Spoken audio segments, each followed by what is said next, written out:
Estamos ao vivo. Bora, bora. Vamos entrando, pessoal.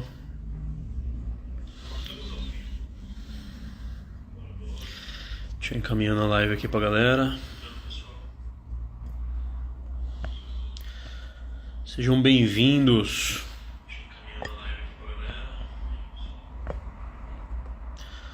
Boa noite, boa noite.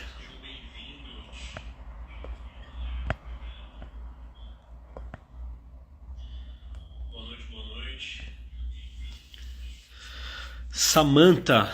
Samantha entrou aí. Seja bem-vinda, Samantha. Como que você tá? Boa noite, tudo bem? Vamos falar de um tema aqui na live, Samantha, que a gente já comentou por cima no discipulado, no formação, na verdade, né? Sobre a jornada do amadurecimento. Regis entrou aí, Brunão entrou aí. Sejam bem-vindos. Vamos compartilhando a live, que já já eu tô chamando o Dudu para entrar. Vamos falar hoje de provações, vamos falar da jornada do amadurecimento. Clica no aviãozinho aí no canto inferior direito, compartilha, manda pra galera. 10 horas da noite, mas sempre tem uma galera sedenta aí pro aprendizado e conhecimento, né? Lohane entrou, seja bem-vinda, Lohane. Felipe, seja bem-vindo.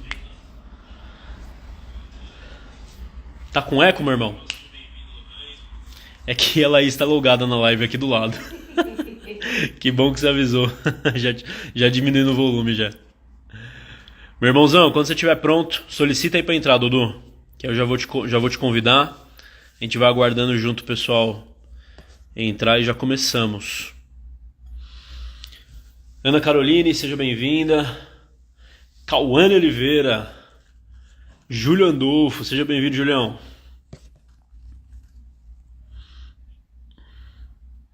Vitor Teza entrou. Sejam bem-vindos. A Bia entrou, a Josi, a Clay entrou. Sejam todos muito bem-vindos. Estou só aguardando o Dodô mandar para mim o convite aqui. E já vou convidá-lo e nós já vamos startar. Vai ser uma live rápida, objetiva, mas com nível de profundidade elevado. Pode confiar. Fica aqui com a gente os próximos 30 minutos aí, que vai ser uma live com um nível de profundidade elevado. Tenho certeza que você vai ouvir coisas aqui hoje que você nunca ouviu. Ó, que dá trabalho fazer esse tipo de promessa. A gente tá na era do conhecimento, que tá tudo disponível na internet, mas eu garanto pra você que você vai ouvir coisas aqui que você nunca ouviu. Sejam bem-vindos. Rapaz, tem um perfil que me segue aqui que é o Cristão Oficial. Eu não sei quem é essa pessoa. Depois revela a identidade aqui, que a página não tá no nome de ninguém, né? Eu não sei quem que é, mas certamente alguém conhecido. Beleza, deixa eu convidar o Dodô, ele já mandou o convite aqui. Deixa eu aceitar.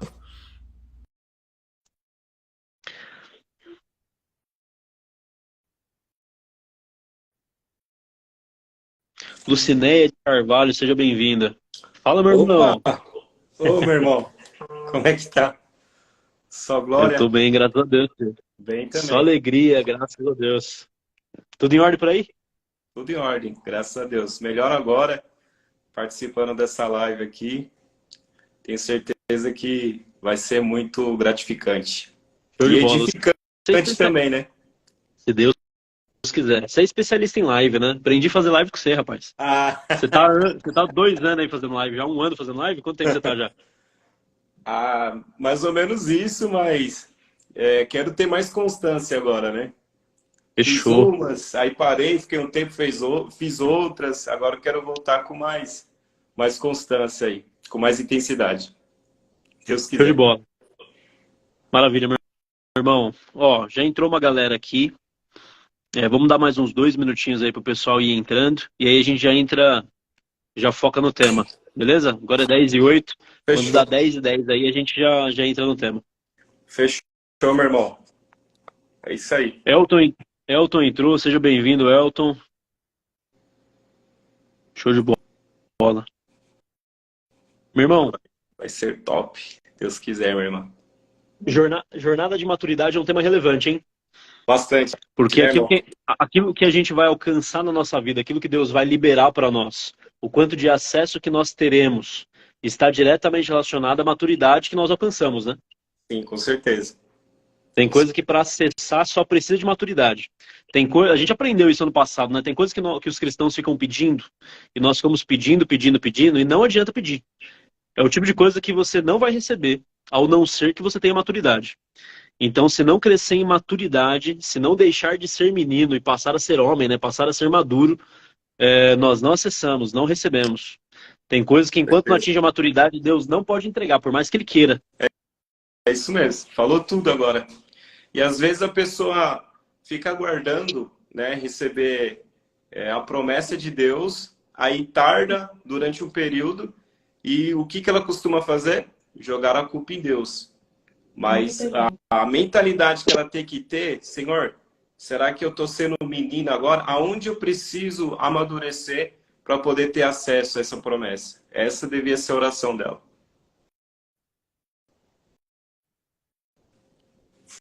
Meu áudio tá legal aí, Victor? Seu áudio tá bom, meu irmão.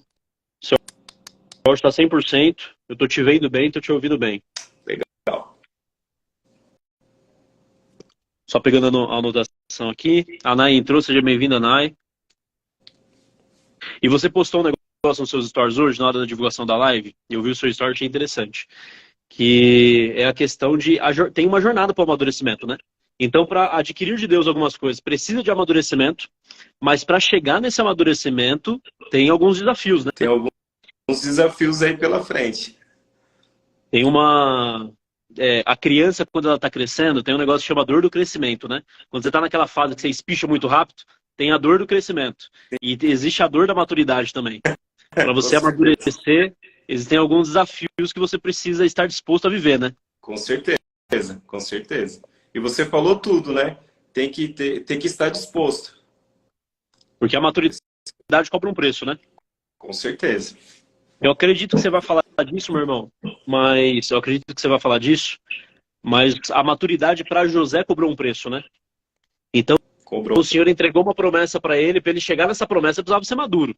Não dava para Sim. governar o Egito, não dava para salvar o mundo da época, livrar o mundo da fome, fazer a gestão de recursos, gerir durante 7 anos o tempo de prosperidade, gerir aqueles recursos de forma que no tempo de vaca magra, né, no tempo de pobreza, de crise, ele conseguisse sustentar o mundo, se ele não tivesse se tornado maduro. E a maturidade para José foi algo que custou, né? Começou com a traição dos seus irmãos.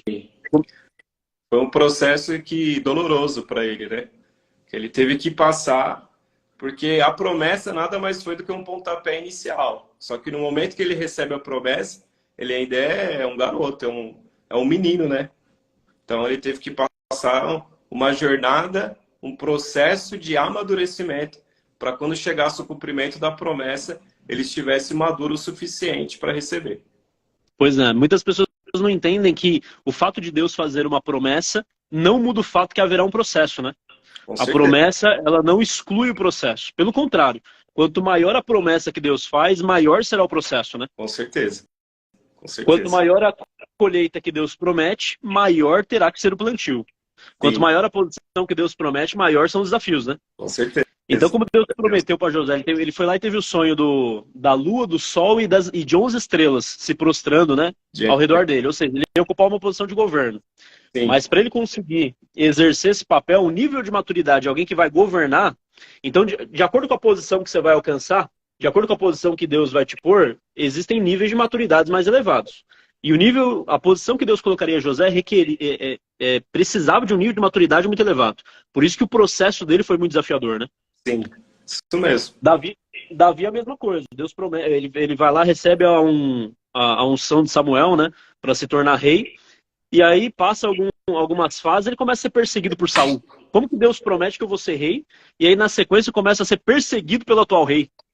Isso mesmo. E detalhe que quando Deus prometeu para ele ser rei, o trono já estava sendo ocupado por Saul, né? Olha que coisa, né?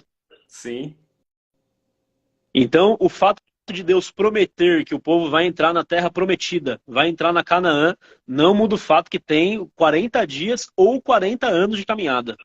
A promessa não exclui a caminhada. Pelo contrário, Exclui. a promessa te aponta a direção da caminhada, né? E se a Sim, promessa é muito elevada, significa que a caminhada vai exigir muito de nós. é isso E mesmo. precisa estar claro isso pra gente, o quanto que a gente vai ter que gastar, o quanto a gente vai ter que se entregar, o quanto a gente vai ter que se dispor, né? Existe uma compreensão no meio da igreja de que o fato de Deus ter prometido, o fato de nós sermos servos de Deus, vai nos poupar, né? Mas na verdade, É o fato isso. de você ser servo de Deus não te poupa. Não, Ser cristão não é autopreservação, né? Pelo não, contrário, é entrega absoluta. é isso mesmo. E isso tem que estar bem definido, né, na mente do cristão, né? Isso é muito importante. É um caminho de entrega absoluta. Entrega pelos irmãos, entrega a Deus e entrega pelos irmãos, né? Entrega pela igreja. Então vai ser necessário entrega, vai ser necessário gastar tudo que você tem, né? Eu fico imaginando José nessa jornada dele, imaginando Davi fugindo de Saul lá na caverna de Adulão, imaginando Elias na caverna desejando a morte. Os caras entregaram tudo que eles tinham, irmão. Foi Entregar até a última gota. tudo, tudo, tudo. E se a gente for pegar exemplos dentro da palavra de Deus, tem inúmeros exemplos, né? De pessoas que tiveram que passar por um processo árduo para alcançar o cumprimento de uma promessa. Na verdade, se formos olhar todos, né? Eu acredito que todos passaram por um grande processo, né? Não dá Sim, para dizer que o processo de Abraão foi pequeno, o processo de Jacó foi pequeno. O preço que Jacó pagou vivendo longe da sua parentela ali foi altíssimo. O preço que Abraão pagou foi alto, o preço que Isaac pagou foi alto. Todos eles pagaram um preço para amadurecer e viver aquilo que Deus havia prometido a eles, né? é isso mesmo. É praticamente como se fosse uma escola, né? Porque a professora ela vem, pega uma matéria específica, né? Durante um período de tempo, ela ensina aquela matéria, só que para ela saber se o aluno realmente aprendeu ou não, o que que acontece? Ela tem que colocar uma prova diante dele ali para ver se realmente ele absorveu todo aquele conteúdo da matéria que ela explicou durante um período, né? Pois é. Meu irmão, o Vitor Luiz entrou aí, o Johnny entrou. Eu acredito que já estamos aí um tempinho, já dá pra gente começar a aprofundar no tema. Meu brother, um negócio que eu fiquei impressionado esses dias, a gente até vivenciou um pouco disso juntos, mas isso, a minha mente está abrindo cada vez mais, o senhor está me esclarecendo cada vez mais acerca desse assunto, e Glória a Deus. meu coração começou a inclinar para isso, né? Então, existe uma ordem muito clara para a igreja, que é o ir de fazer discípulos, né? Ir de Sim, fazer discípulos. E algo impressionante que nós conseguimos identificar na palavra com muita clareza é que o Senhor, ele é um especialista em formar pessoas, né? sim. Então ele vai lá e transforma o Abrão em Abraão, transforma o Jacó em Israel, transforma o menino José em um governador, transforma o menino Davi em um rei. Então o Senhor consistentemente está transformando pessoas, está formando pessoas. O coração do Senhor está nas pessoas. Tanto que ele fala para Abraão, né? Abraão, ser de bênção, né? Ser uma bênção. Sim, Então tem muitas pessoas que estão com o coração conectado àquilo que eles vão receber de Deus, é né? verdade. Sendo que, na verdade, o que Deus quer nos entregar, o maior presente que Deus tem para nos dar, e eu não canso de falar isso, o maior presente que Deus tem para nos dar é a Ele mesmo. Então a gente está correndo atrás de carro, de casa, de emprego, de trabalho, de habilidade, e tudo isso virá como consequência. Sim, Mas o maior presente que Deus tem a nos dar é Ele mesmo. E quando Ele nos entrega a Ele mesmo, Ele entrega a nós a sua personalidade, seu caráter, né? é, E Deus quer nos formar, né? Então eu venho percebendo, cada vez mais que eu venho lendo a palavra, que o Senhor está comprometido em transformar Saulos em Paulos. Está glória a Deus. comprometido em transformar Pedros que negam em Pedros que depois morrem por Cristo. Entende? Transformar um Tomé que não crê, ao invés de lançar na cara do Tomé que ele não crê, mostrar aqui e falar, Tomé, vamos crer a partir de agora? Olha o furo aqui na minha mão. Então o Senhor está focado em transformar pessoas. Agora, meu irmão, queria te perguntar isso. Se o Senhor está focado em transformar pessoas, se a paixão do Senhor é informar gente, transformar gente, qual que tem que ser, o nosso coração tem que estar atrelado aqui? Tem que estar atrelado e disposto a aceitar a vontade de Deus, né? Primeiramente isso, porque a palavra de Deus vai dizer que ela é boa, perfeita e agradável para nós, né? E amar o Senhor acima de qualquer coisa, porque o Senhor falou que aquele que ganhasse a sua vida, ele iria perder, mas todo aquele que perdesse a sua vida por amor do Senhor, iria ganhar ela, então. Sim. Certo? Então, essa disposição tem que existir e tem que ter bom ânimo da parte do cristão e entender que o processo da aprovação, tribulações, faz parte do nosso amadurecimento para que a gente tenha acesso à herança, à nossa entrada no reino de Deus. Exatamente. Meu irmão, o que você trouxe aí, para a gente já entrar num tema inicial? O que você trouxe? Então, o que eu trouxe é justamente, dentro do que a gente vai falar hoje, é tentar mudar a perspectiva do cristão com relação às tribulações e às provas, né? E existe muito cristão que ele, quando está diante de uma provação, de uma tribulação, ele acredita que Deus não chamou ele para passar por qualquer tipo de adversidade que se levantar. Então, no momento que ele está passando por um processo ali, a tendência dele é ou culpar Deus ou jogar tudo para o alto e seguir o caminho dele do jeito que ele bem entender, né? Então, o conteúdo de hoje, o que a gente vai falar hoje é justamente fazer com que o cristão entenda qual que é a importância apesar que nós já falamos bastante sobre isso, mas qual que é a importância das tribulações na vida do cristão. Eu trouxe uma referência aqui que vai explicar isso logo de cara já. Fechou. Manda bala, pode ler. Tá em Atos 14, versículo de número 22. Fechado. Beleza? Eu posso ler aqui? Pode ler, manda bala. Então, beleza. Atos 14, versículo de número 22. Confirmando os ânimos dos discípulos, exortando-os a permanecer na fé, pois que por muitas tribulações nos importa entrar no reino de Deus. Então, aqui já fica claro que através das tribulações, né, nós entraremos no reino de Deus. Então, é algo que não é uma opção. Nós precisamos passar por tribulações, nós precisamos ser provados para que nós entramos no reino de Deus. Certo? Sim. E por que isso? Como a gente já falou, as tribulações, ela faz parte dessa jornada de amadurecimento, né? Provavelmente você sabe o significado disso, mas lá no início, lá, né, quando Moisés deu a lei, falou muito sobre primícias. E primícias, eles são os primeiros frutos de uma colheita a amadurecer, tá? Só que o que acontece? Esses frutos, quanto mais eles são expostos no sol, o sol pega neles, eles amadurecem mais rápido. Só que esses frutos, quando eles amadurecem mais rápido, ele não vai para o mesmo lugar da colheita, de toda a colheita. Ele vai para um lugar separado. Porque além deles ser os primeiros frutos a amadurecer, eles também são os melhores frutos da colheita. Então ele paga um preço maior, que ele fica exposto ao sol, mas em compensação ele vai para um lugar diferenciado e eles são os primeiros a serem colhidos. Sim. São os melhores. Sim. Além de ser os primeiros a amadurecer, também são os melhores. É isso mesmo. Sim. E a falta da compreensão disso que você está falando faz, às vezes, a galera abortar o processo de desenvolvimento, né? Às vezes o senhor está trabalhando, o senhor está fazendo, mas eu tenho a impressão de que, na verdade, se o senhor está comigo, eu não deveria estar passando por isso, por essas dificuldades, por essas tribulações. Sim. E aí eu aborto o processo. Quando uma criança está gerando dentro do ventre, a grávida começa a vomitar, começa a sentir dores. E as dores, o vômito, na verdade, não é um sinal que as coisas estão dando errado. Na verdade, faz parte do processo. São indícios de que existe uma gravidez. Na verdade, se eu não estivesse sentindo nada, eu deveria estar preocupado. Porque se tem uma criança viva no meu ventre, gera incômodo. Certo? Sim. Se a criança estiver morta, não gera incômodo. Então, sempre que algo está gerando em nós, sempre que tem algo gerando em nós, essa criança mexe, essa criança chuta, ela vai crescendo e vai ficando cada vez mais desconfortável até você abraçar a criança. Agora, se você não tem compreensão de como funciona esse processo de gestação, você aborta a gestação, ao invés de vivenciá-la, né? Isso.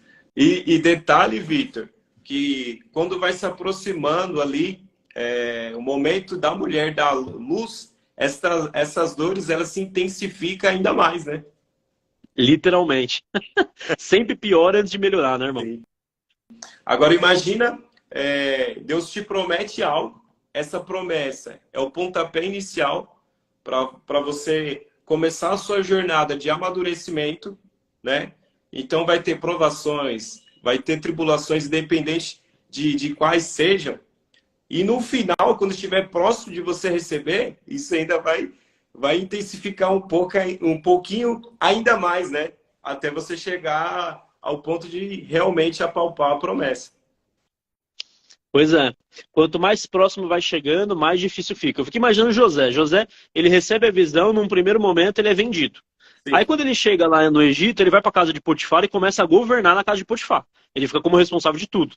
Aí eu fico imaginando José na cabeça dele, pô, agora tá melhorando, né? Pelo jeito agora tá se encaminhando. Eu tô na casa de uma das pessoas mais importantes do Egito, tô governando a casa dela. Provavelmente as coisas estão apontando para melhorar. Aí na hora que começa a melhorar, piora de vez. sim. Mas é a última grande piora antes da grande ascensão. Então ele vai preso, mas depois vai dar cadeia direto pro trono. Ele acorda prisioneiro, vai dormir governador. É isso mesmo.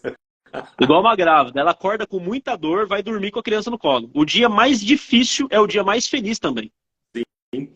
E outro ponto importante dentro da história de José, José é uma das histórias que assim, sou suspeito em falar porque eu gosto muito.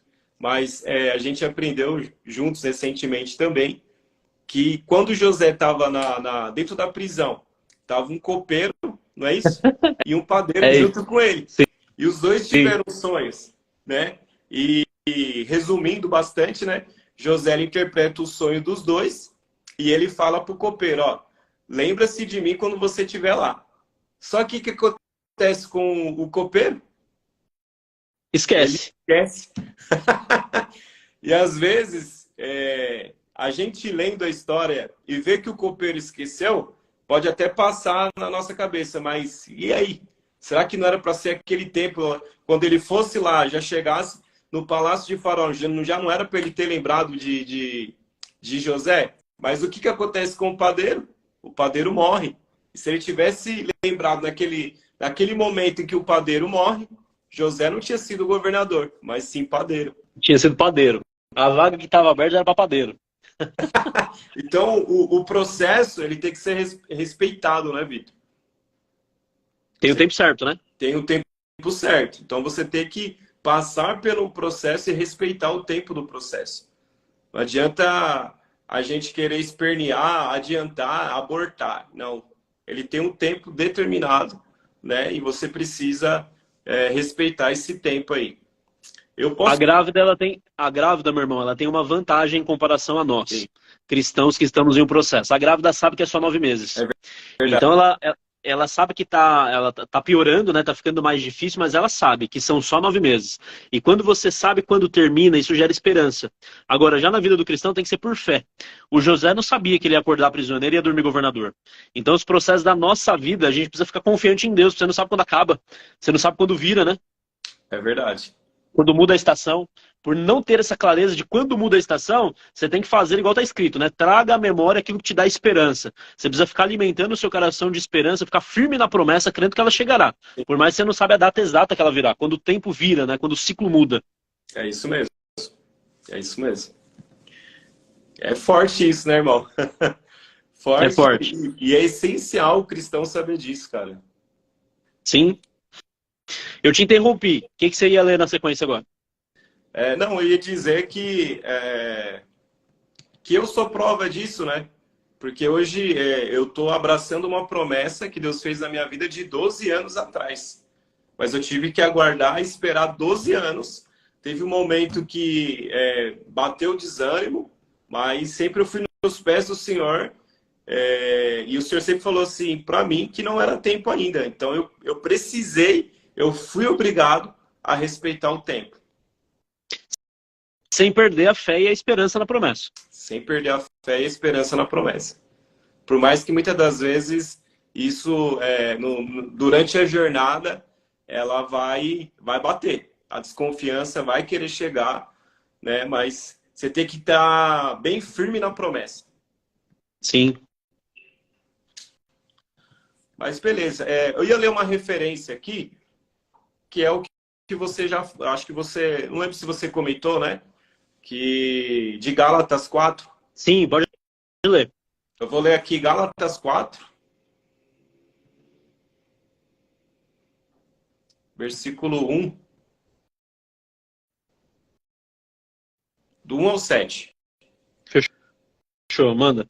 Digo, pois, que todo o tempo que o herdeiro é menino, em nada difere do servo, ainda que seja senhor de tudo, mas está debaixo de tutores e curadores até o tempo determinado pelo Pai. Assim também nós, quando éramos meninos, estávamos reduzidos à servidão debaixo dos primeiros rudimentos do mundo.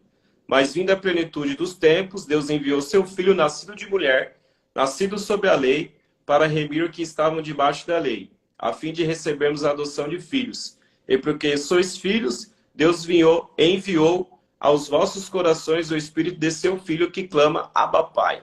Assim que já não és mais servo, mas filho. E se és filho, és também herdeiro de Deus por Cristo. Então aqui a palavra deixa bem claro que em todo tempo que a gente tiver uma mentalidade, que a gente for menino, a gente não vai ser diferente de um escravo. Ainda que somos herdeiros de tudo. Então, pelo favor do Senhor Jesus, nós fomos feitos filhos de Deus. E somos cordeiros de Cristo. Então temos uma herança. Só que se nós for menino, nós não vamos ter acesso a essa herança. Então existe uma promessa, né, Vitor? Existe uma promessa, existe uma herança, somos donos de tudo, mas vivemos como escravo enquanto não atingimos a maturidade, né? Exatamente. Só que aí tem um ponto importante, né? Falando corporalmente, você não tem como ficar menino o resto da vida. Você, obrigatoriamente, no decorrer dos anos, o tempo vai te empurrando para a maturidade. Então você deixa de ser criança, passa a ser adolescente, daqui a pouco você é adulto. Então no corpo físico, a maturidade, ela é inevitável. Você vai se tornando adulto, depois se torna velho e assim por diante. Sim. Mas na vida espiritual não. Tanto que tem uma parte que Paulo fala, né? Em razão do tempo, vocês já deveriam ser mestres. Mas o tempo passou, vocês não aprenderam praticamente nada. Então vocês têm que tomar leite igual as crianças tomam. Então na vida espiritual, a imaturidade, ser menino, pode durar a vida inteira. Isso é uma coisa muito importante de compreender. Então os meninos, mesmo sendo dono de tudo, eles estão sob a guarda de tutores, eles vivem como escravos. Só que tem gente que vive assim a vida inteira. É cristão, só que não atinge a maturidade cristã em nenhum momento da vida. E não tem acesso durante nenhum momento da vida. Então tem como passar a caminhada inteira sem atingir a maturidade. O tempo não resolve. O tempo por si só ele não resolve. Exatamente. Exatamente. Meu irmão, eu estava meditando acerca disso. Pode falar, aí na sequência eu falo. Beleza. E às vezes tem cristão que não entende o porquê que a vida dele não mudou ainda. Que é exatamente esse ponto que ele precisa entender do amadurecimento. Então, é como você falou no início da live. Se ele não amadurecer, ele não vai ter acesso, não adianta. Ele não mudou, ele se torna cristão e espera alguma coisa mudar, né? E na verdade quem tem que mudar é ele. O projeto de Cristo, quando ele nos convida para si, é mudar a nós. Então, quando o Senhor nos chama, a gente fica esperando. Alguma coisa tem que mudar aqui na minha vida. Sendo que, na verdade, Deus olha para você, pronto. Agora eu te chamei, agora é você que tem que mudar. Todo o restante vai mudar? Vai, mas é uma consequência. A parte principal do projeto é você. Né? Com certeza, com certeza. Então você tem que mudar para as coisas mudarem. A gente aprendeu isso, né? Às vezes a gente fica esperando uma resposta do Senhor e o Senhor está esperando uma resposta de nós. Então, de Deus, do homem a preparação do coração, de Deus a resposta da boca, né? Eu costumo dizer que todas as respostas de Deus já estão preparadas desde antes da fundação do mundo. Não vai faltar palavra na boca dele. Na verdade, falta você se posicionar. Posicionar o seu coração, estar pronto para a resposta sair da boca dele. A resposta já está pronta. Ela pode ser liberada para você hoje ou daqui 10 anos. Ou daqui 40. Ou nunca. Depende da preparação do coração, depende da maturidade. Com certeza. Glória a Deus por isso, né, irmãos? E você percebe, irmão, que é como você disse, o tempo, né? E não tem a ver com o tempo, tem a ver com o processo. processo do amadurecimento, né?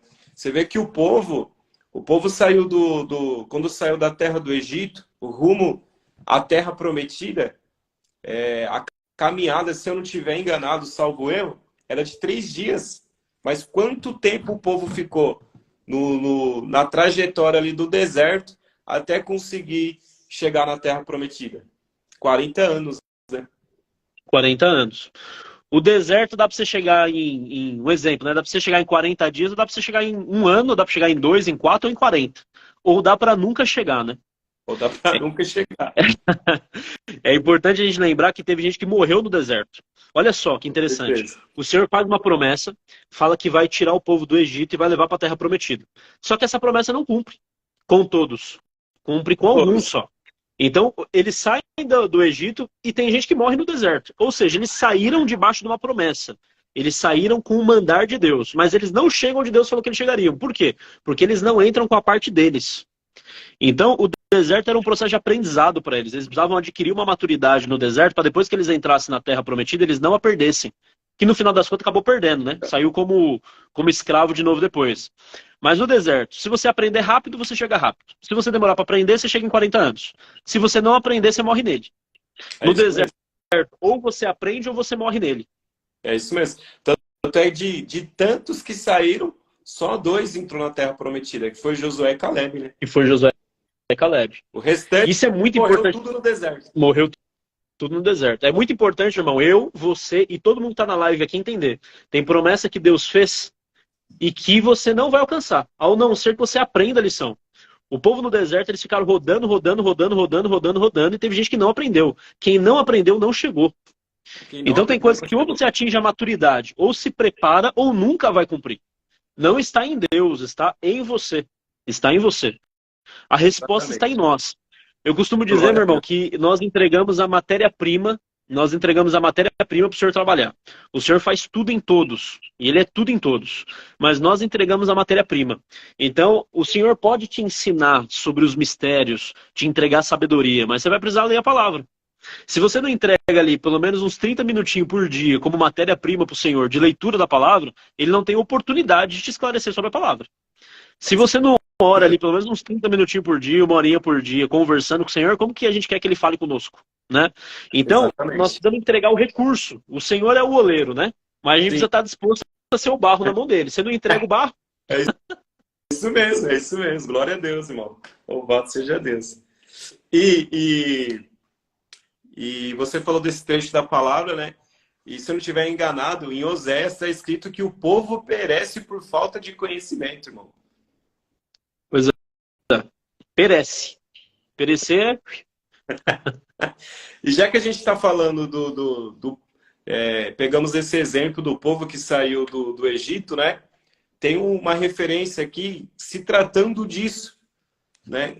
E o que o Senhor fez com eles nessa trajetória do Egito, que teve que passar pelo deserto até chegar na Terra Prometida. Vou ler aqui rapidinho, Deuteronômio, capítulo 8, versículo do 2 ao 3. Manda. Beleza? Pode mandar. Olha só.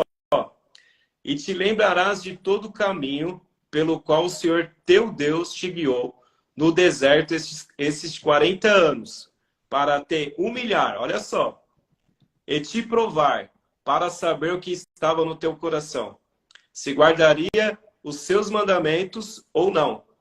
E te humilhou, e te deixou ter fome, e te sustentou com maná que tu não conheceste, nem teus pais o conheceram, para te dar a entender que o homem não viverá só de pão, mas de tudo o que sai da boca do Senhor viverá o homem. Então, olha só, irmão. Olha só o que aconteceu com eles no deserto e por que aconteceu, né? O Senhor, ele humilhou eles, provou, né? Fez com que eles tivessem fome para o quê? Para provar aquilo que estava dentro do coração deles. Meu Deus. É forte isso, né, irmão? É forte isso. Você estava lendo isso daí, eu lembrei que tem uma passagem que fala assim como o fogo prova o ouro, as provações, as dificuldades provam o coração do homem. Prova o coração do homem, exatamente. Prova o coração do homem. Então as dificuldades, e as provações mostram, revelam o que está no nosso coração. E foi isso que o Senhor fez com o povo do Egito, no deserto, né? No deserto. Tem uma outra passagem que fala assim: o amigo ama em todo tempo. E na crise, né? Na crise nasce um irmão. Você lembra dessa passagem? Eu não lembro onde está escrito. Eu sei que é Provérbios, mas não sei a Sim, referência exata. pois é. Na crise nasce um irmão. Só que o momento de crise, eu salvo o Salomão, né? Salomão fala da promoção, né? Na crise nasceu o irmão. Só que às vezes na crise você descobre, na verdade, que o seu amigo nem amigo era. Então ele não é promovido para irmão. Então o momento de crise, o momento de dificuldade, ele revela as pessoas. Você só pode dizer que alguém é seu amigo depois que já passou dificuldade com Com ele. certeza. Depois que você já passou o dia mal. Enquanto você não passa o dia mal, no dia bom, fica muito difícil de você descobrir quem as pessoas realmente são no dia bom. Agora, no dia mal, revela o que está dentro do coração da pessoa. Se ela for irmão de verdade, ela é promovida a irmão. Se ela não for, ela sai até do nível de amigo, né? Sai até do nível de amigo. Mas é na crise que os nossos amigos se revelam para nós. É nos momentos de dificuldade que os nossos amigos e o próximo, as pessoas se revelam para nós. Mas é interessante essa passagem que você leu, porque é na crise que nós nos revelamos para nós mesmos, e é na crise É isso. que nós revelamos, se é que dá para dizer que a gente se revela para o Senhor, porque o Senhor já sabe de tudo, né? Mas o Senhor dentro do nosso tempo, vamos dizer assim, o Senhor trabalhando no nosso tempo, é na crise que nós nos revelamos para Deus, para nós e para o próximo. Com certeza. E o coração do homem, ele é enganoso. E muitas das vezes nós achamos que nos conhecemos bem, quando na verdade nós não nos conhecemos bem. Mas quem nos conhece muito bem é o próprio Senhor. Então é por Pois isso que é. ele prova os nossos corações. Você quer ver uma coisa? Deus fez uma promessa para Abraão, né? Sim. E essa promessa ela se cumpriria na descendência de Abraão. Aí veio Isaac. O que o Senhor fez quando veio Isaac? E Sara, detalhe que Sara, ela já era avançada na idade. Acho que ela tinha 90 anos, né? Não é isso? E o que, Salvo que o ele Senhor é fez? aproximadamente isso. E o que o Senhor fez com Abraão? Depois que ele recebeu a promessa. O Senhor pediu a ela. Sobe lá no monte lá e oferece o teu filho como holocausto. E Abraão subiu. Subiu, chegou até lá. Quando ele preparou. E detalhe que no caminho, Isaac perguntou para Abraão. Porque, pensa comigo, ô Vitor. Você está indo oferecer um sacrifício para o Senhor. Se você está indo oferecer um sacrifício, alguma coisa tem que morrer, certo? É um Sim, sacrifício ali. E sim. era de costume deles fazer isso. Agora está indo Abraão e Isaac ofereceu o sacrifício, mas não tinha nada para morrer ali. Não tinha um cordeiro para eles matar. Então era óbvio a pergunta de Isaac. Pai, onde que está o cordeiro? Meu filho, Deus proverá o cordeiro. E ele subiu. Quando chegou lá em cima, que ele preparou o menino, que ele já estava para imolar o menino, o Senhor bradou do céu. Abraão, não faças tal. E o que me chama atenção para essa parte é justamente o que a gente leu aqui nessa referência, é o que Deus fala para Abraão. Agora eu sei o que está dentro do vosso coração. Muito, muito bom, Então o hein? Senhor provou o coração de Abraão. O próprio Senhor que prometeu a promessa, ele pediu ela de volta, provando aquilo que estava dentro do coração de Abraão. O Abraão amou mais a Deus do que a promessa, né? Amou mais a Deus do que a promessa. Tem gente que no final das contas ama mais a promessa do que a Deus, né? É por isso que o Senhor prova. Por quê?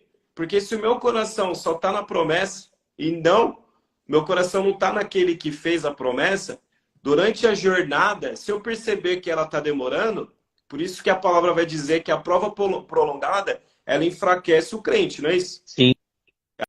Ela enfraquece o coração, né? Então, por isso que o Senhor prova. Por quê? Porque se o seu coração estiver só na promessa e não naquele que fez a promessa, você ainda não amadureceu o suficiente para entender o que o Senhor falou aqui, ó. Que nem só de pão viverá o homem, mas de toda a palavra que sai da boca de Deus. Pois é. E falando disso, de nós nos revelarmos para nós mesmos, né? Quando o Senhor fala que, conversa com Pedro e diz que Pedro negaria ele 3 vezes, né? Antes do galo cantar, você vai me negar 3 vezes. Pedro fala que de forma nenhuma, não vou te negar de jeito nenhum. E Pedro não está mentindo. É Pedro verdade. Pedro não está olhando para dentro de si e fala, não, realmente eu acho que eu vou negar, mas deixa eu falar para o senhor aqui que eu não vou. Pedro não está mentindo. Pedro está dizendo que ele realmente acredita que faria. Ele realmente acredita que não negaria. Ele realmente Sim. acredita que não negaria. Mas na hora da crise, na hora da dificuldade, Pedro se revela para Pedro. E aí ele vai lá, nega 3 vezes, o galo canta e ele se arrepende amargamente, né? Sofre amargamente, chora, porque ele mesmo não esperava aquilo dele. Entende?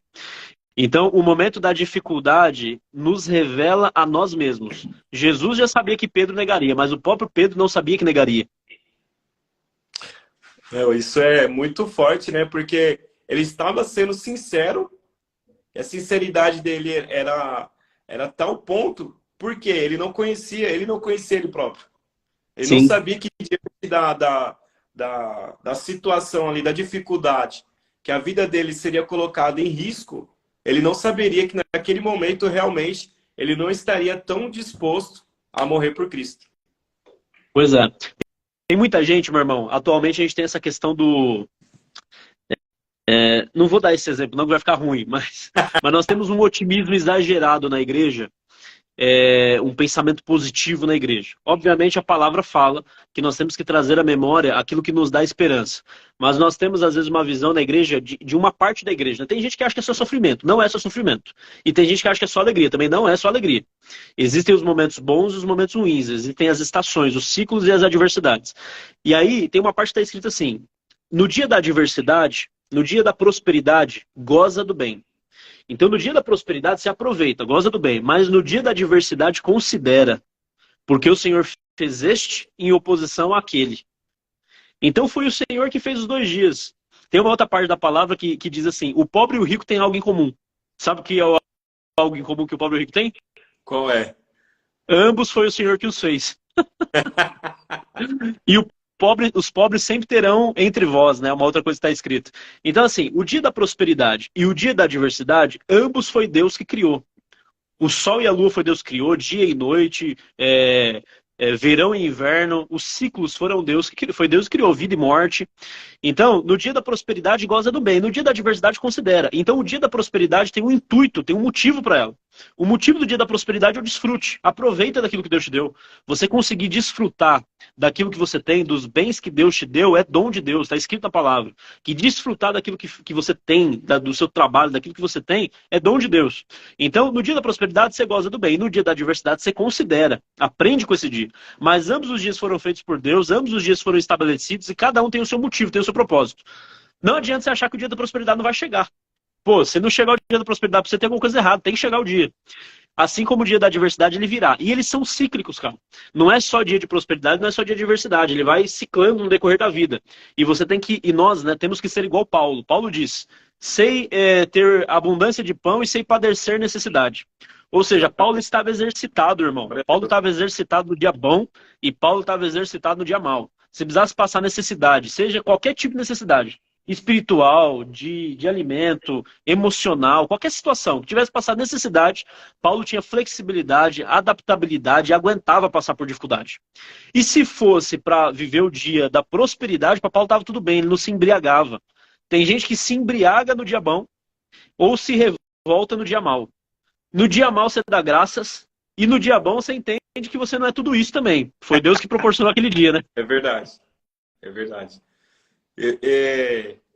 Eu acredito que diante de tudo que a gente está falando aqui, né? Eu acredito que o pessoal que está na live entendeu bem. E um exemplo bom, né, de você estar diante das dificuldades que se levantar é ter bom ânimo, né, irmão? É você ter bom ânimo. Tem um versículo que diz que se te mostrares frouxo no dia da adversidade, a tua força ela será pequena. Pois Né? é. Então a gente falou muito sobre amadurecimento, de Deus provar o nosso coração, né? Para você ver, a gente comentou de Pedro, Pedro negou o Senhor 3 vezes, né?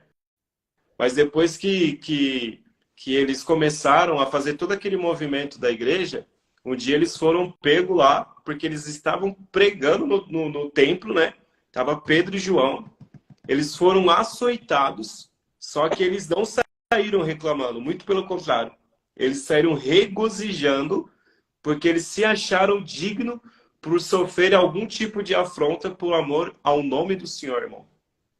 Você vê que é um entendimento totalmente renovado, né? Paulo fala, transformai-vos pela renovação do vosso entendimento. Esses caras estavam com o entendimento renovado já. Porque você pega 99% da igreja que nesse tempo está pisando na terra, se eles estão passando por isso daí, eles reclamam, cara, murmura. Murmura. É o povo quando saiu do Egito, né? Passou pelo deserto, primeira adversidade, murmurou. Pois é. E, e eles chegaram na conclusão e falaram, meu, nós somos privilegiados por estar sofrendo pelo nome de Cristo. Sim. Olha o significado que os caras deram para aquilo que estava acontecendo. Mano, muito forte, irmão. Muito forte isso. Glória a Deus. Meu brother, eu queria compartilhar algo. O senhor me trouxe no ano passado isso. E eu compartilhei com algumas pessoas, eu queria trazer para vocês aqui. Que é algo que está em 1 Coríntios 13:11. Que está muito relacionado é exatamente isso daqui. Não fala direto a palavra maturidade, mas vocês vão entender. Diz exatamente sobre isso. Em 1 Coríntios 13:11 fala assim, ó, quando eu era menino, eu falava como menino, sentia como menino, discorria como menino, mas logo que cheguei a ser homem, acabei com as coisas de menino. A gente está falando de maturidade, mas a gente precisa entender como que a maturidade se manifesta e como que a imaturidade se manifesta. Certo? Exatamente. Para a gente conseguir entender, beleza, eu preciso me tornar maduro. Entendi que para eu ter acesso à herança, para eu ter acesso à boa, perfeita e agradável vontade de Deus, eu vou ter que renovar o meu entendimento. Ou seja, eu vou ter que amadurecer. Transformar-vos pela renovação do vosso entendimento, essa transformação é a jornada da maturidade. Você só vai experimentar a boa, perfeita e agradável vontade de Deus se você tiver renovado o entendimento, ou seja, se você for maduro. Mas já que eu tenho que ser maduro, o que exatamente eu tenho que mudar? Então, se fosse dizer exatamente aquilo que precisa ser mudado, qual que tem que ser o meu foco de melhoria? Esse texto ele entrega isso. Porque Paulo diz assim, quando eu era menino, o que eu fazia? Eu falava como menino. Eu sentia como menino. Eu discorria, ou seja, eu me comportava como menino. Mas quando eu cheguei a ser homem, eu acabei com as coisas de menino. Quando ele fala eu acabei com as coisas de menino, o que ele está dizendo? Eu deixei de falar como menino, eu deixei de me comportar como menino e eu deixei de sentir como menino. Glória a Deus. Então, a gente precisa saber que nessa transformação nossa, o que precisa mudar de fato? Eu preciso mudar a forma que eu falo, eu preciso mudar a forma que eu penso, eu preciso mudar a forma que eu sinto, eu preciso mudar a forma que eu me comporto. A transformação de Cristo em nós, quando Paulo fala renovai-vos pela transformação do vosso entendimento, ele está falando dos pensamentos, ele está falando do seu sentimento, entende? Então, acima de tudo, guarda o seu coração. Então, assim, você precisa guardar o seu sentimento, você precisa renovar aquilo que você sente. Então, se você sente ira, você tem que abandonar a ira. Se você sente raiva, tem que abandonar a raiva. Se você sente inveja, tem que abandonar a inveja. Então, você tem que ser perito em gerenciar aquilo que você sente. Você precisa ser perito em gerenciar aquilo que você pensa. Inclusive, a Bíblia dá um roteiro do que pensar, né, o Dodô? Exatamente. A Bíblia dá um script, né? Tudo aquilo que for bom, louvável, de boa fama, se alguma virtude há, se algum bem tem, seja isso que ocupe o vosso pensamento. Então o Senhor diz exatamente aquilo que a gente tem que pensar. Precisa ter a renovação do pensamento. E precisa ter a renovação do comportamento. Se você diz ser maduro ou pensa ser maduro, o que você precisa fazer? Você precisa olhar para as... Existem... A transformação, Dudu, ela deixa algumas pistas, ela deixa algumas evidências, né? Sim. Então o que a gente tem que olhar? Eu penso como eu pensava antes? Não, agora eu não penso mais. Parece que agora eu estou lendo bastante a palavra, então os meus pensamentos estão renovados. Beleza, é uma evidência que você está amadurecendo. Eu sinto como eu sentia antes? O meu sentimento ele é igual a onda do mar, ele vai e vem, e quem gerencia são os outros, ou sou eu que gerencio meus sentimentos? Não, eu tenho governo sobre os meus sentimentos. Aquilo que eu sinto é eu que escolho. As pessoas podem fazer o que for. O meu sentimento, eu governo sobre eles. Perfeito. É um indício de maturidade. Eu mudei o que eu falo? Falamos a mesma coisa que falávamos antes? Falamos como menino ainda? Ou mudou, temos agora uma nova maturidade? Mudou a forma com que falamos? Porque se falamos da mesma forma, é um indício de maturidade. Você pensa que mudou, mas não mudou. Nós não mudamos quando achamos que mudamos. Os nossos comportamentos declaram se mudamos. Então se você pensa diferente, sente diferente e fala diferente, é que você mudou. Se você não fala diferente, talvez você não tenha mudado. E os seus comportamentos, as suas obras, são diferentes? Se elas forem diferentes, é um indício que você está atingindo a maturidade. Agora, se você diz ser adulto, mas ainda se comporta como menino, então provavelmente você ainda é menino, né? É verdade. Ô, Vitor, tem o Lucas, um irmãozinho, amigo nosso aí, ele colocou uma referência aqui, falou que dá um bom exemplo disso que você está falando aí também. Ó. Isaías 18, 9 e 10. Você tem a Bíblia fácil aí? Tenho. Vou pegar aqui já. Vê se você consegue pegar aí pra gente. Mas precisa dessa renovação, meu irmão. A palavra, a todo momento, ela está nos ensinando a olhar as coisas de forma diferente. A palavra fala que os olhos ela é a candeia do corpo, né? Sim. Se o seu olho tiver luz, todo o seu corpo terá luz. Se o seu olho for tenebroso, todo o seu corpo será tenebroso. Então você precisa mudar a forma que você vê as coisas. Você precisa mudar a forma que você ouve as coisas. Você precisa mudar o que você pensa, você precisa mudar o que você sente, mudar o que você fala, mudar como você se comporta. Entende? Você precisa se comportar como Exatamente. Cristo se comportaria, sentir como Cristo sentiria, falar como Cristo falaria. E aí isso vai declarando maturidade. E isso vai declarando se pode ser liberado coisas novas para você ou se não. Ou se não pode ser liberado. Né? Você achou aí? Então, ele colocou Isaías 18, verso 9 e 10, só que aqui É Jeremias. Ele vai mudou aí, ó. Ele falou Jeremias 18, 9 e 10. Ah, tá, legal, legal. Porque aqui vai até o 7 só. Jeremias 18. Beleza, eu vou ler aqui, meu irmão. Ó, Manda. Jeremias, capítulo 18, vou ler o verso 9 e o 10. No momento em que falar de uma nação e de um rei, para edificar e para plantar, se fizer o mal diante dos meus olhos, não dando ouvidos à minha voz, então me arrependerei do bem que tinha falado que lhe faria. Show. Jeremias 18, 9 e 10. Isso. Show. Lucas, obrigado pelo verso aí. Exato. Pessoal, enquanto a gente vai falando aqui, a gente vai encerrar daqui a alguns minutos. Enquanto nós vamos falando, pode ir mandando perguntas aqui, tá? Então, se tiver alguma dúvida, alguma pergunta, manda aí. A gente vai falando aqui na medida que vocês forem mandando. A gente vai interagindo com vocês. Ô Vitor, Manda. o senhor, quando ele começou a pregar, né? Ele iniciou o ministério dele, ele começou com a seguinte frase: arrependei-vos, porque é chegado o reino dos céus, né? E essa palavra arrepender, ela no grego, ela é metanoia, que significa justamente o que a gente está falando aqui, mudança de mentalidade. Então, Entendo. você precisa mudar, mas como você já discorreu, não só mudar a sua maneira de pensar. Eu acho que isso é consequência, né? Automaticamente, quando você vai mudando a sua maneira de pensar, o seu sentimento, as suas ações, sua maneira de falar, já é consequência também, vai tudo automático, né? A palavra diz que a gente tem que ser perfeito como o Pai que está no céu é perfeito. Olha o nível de exigência, irmão. É grande, né, meu irmão? É grande, né? O nível de exigência é elevadíssimo, cara. Então a gente precisa ir crescendo em estatura em tudo. Uma parte da palavra fala que Jesus ia crescendo, né? Na hora que Cristo está crescendo, né? Fala que Jesus ia crescendo em estatura e em sabedoria, né? Com certeza. Então, nós temos que ir crescendo em estatura e em sabedoria, temos que ir crescendo em estatura e em entendimento. Só que a igreja cresce em estatura e às vezes não cresce em entendimento. E aí, às vezes, acha que pela idade vai alcançar. Meu irmão, tem coisa que era para ter alcançado com 20 anos. Não alcançou com 20, não vai alcançar com 40, não vai alcançar com 60 e não vai alcançar com 80. A estatura não resolve, tem que crescer em estatura e em entendimento, em sabedoria, em conhecimento da palavra. Não é a idade. Não adianta chegar com RG lá e falar, já tem 80 anos, já deu a hora, né? Exatamente, meu irmão, exatamente.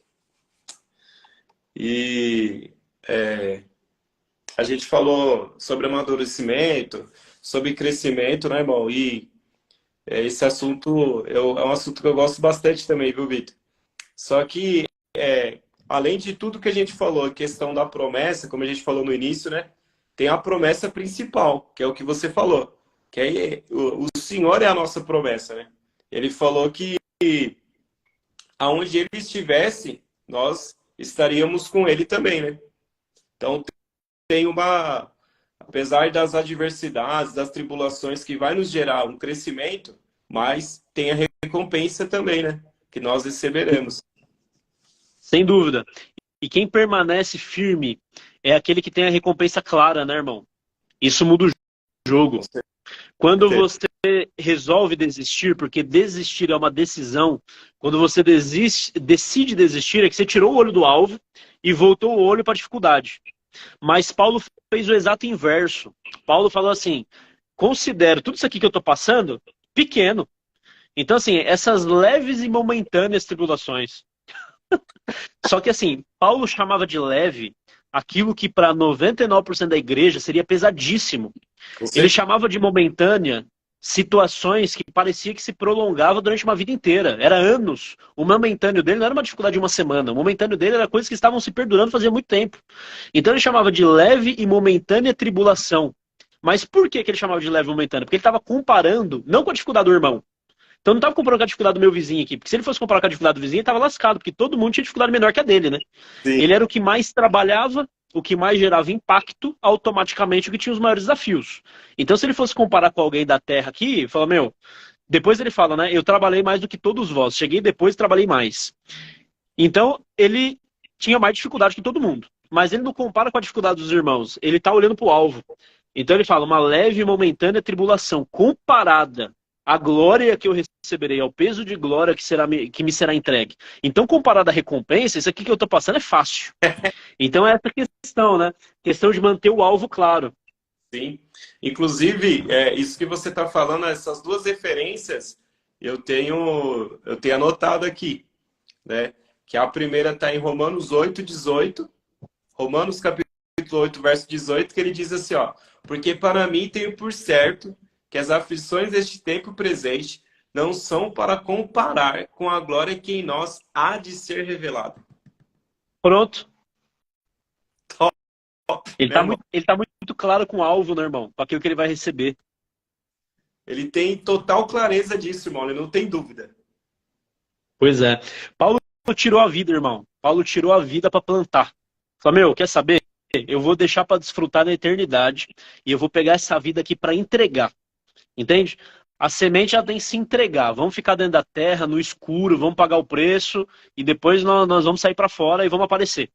Então, assim, Paulo tirou a vida para entrega. Irmão, a gente precisa decidir como cristão. Ou a gente tira essa vida aqui para aproveitar. E aí a gente vive nesse mundo. Só que se você ganhar a sua vida, você a perderá. Só que se escolhermos perdermos a nossa vida, aquele que perder a sua vida, a ganhará. Não é isso? É isso.